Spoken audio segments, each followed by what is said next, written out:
Assalamualaikum warahmatullahi wabarakatuh. Nama saya Taufik Wahyudi, NPM 1921020212 dari Prodi Hukum Tata Negara. Di sini saya akan menjelaskan materi tentang objek dan kegunaan filsafat hukum Islam. Tujuan hukum Islam tersebut merupakan manifestasi dari sifat Rahman dan Rohim, yaitu yang Maha Pengasih dan Maha Penyayang. Rahmatan lil alamin adalah inti syariah atau hukum Islam yang sebenarnya.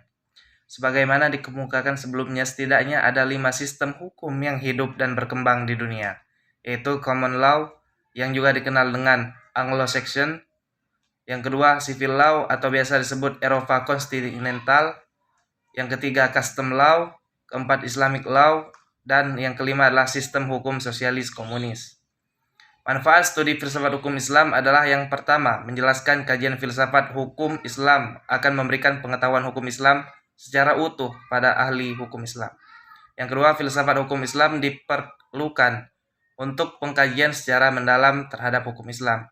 Yang ketiga, hukum mewujudkan hukum yang berkeadilan, yang senantiasa sesuai dengan kondisi zaman.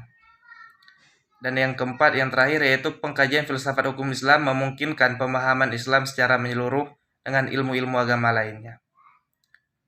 Para ahli usul fikih sebagaimana ahli filsafat hukum Islam terbagi kepada dua rumusan, yaitu rumusan yang pertama yaitu filsafat tasri, yang kedua filsafat syariah. Filsafat tasri, filsafat yang memancarkan ahli filsafat hukum Islam, menguatkannya dan memeliharanya. Filsafat tasri terbagi kepada 5. Yang pertama adalah daim al-ahkam atau dasar hukum Islam. Yang kedua, maba al-ahkam atau prinsip-prinsip hukum Islam. Yang ketiga, ushul al-ahkam, pokok-pokok hukum Islam atau mashadir al-ahkam atau sumber-sumber hukum Islam.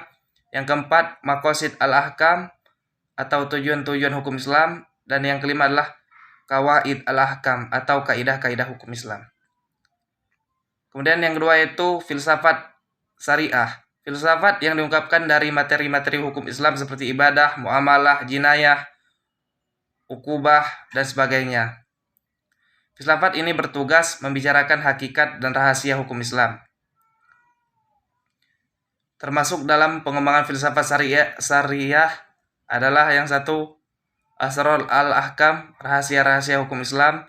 Yang kedua, khasya al-ahkam atau ciri-ciri khas hukum Islam. Yang ketiga, mahasin al-ahkam atau keutamaan-keutamaan hukum Islam.